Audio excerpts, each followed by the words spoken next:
Madam, কালকের ফর্মটা কি আজকেও দিচ্ছেন? আসলে আমি তো কাল স্কুলে আসিনি। তো আমি কি করব? জানি না আজকে দেওয়া হবে কিনা।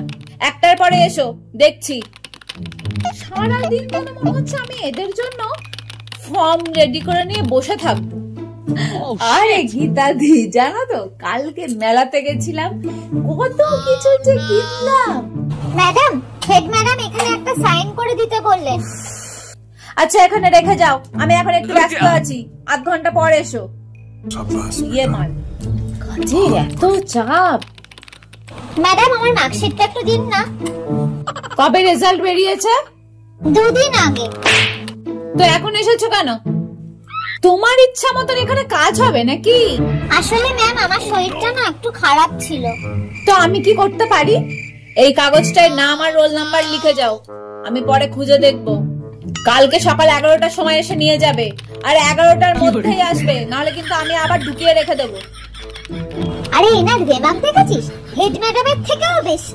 সহ্য হয় না এই মহিলা। পেছন পাকা ছেলে পেলে দাঁড়া দেখাচ্ছি। কোথায় গেলি? এই এই পালাচ্ছিস কেন? আজকেই হেড ম্যাডামকে বলছি তোদের ব্যবস্থা হবে আজকে।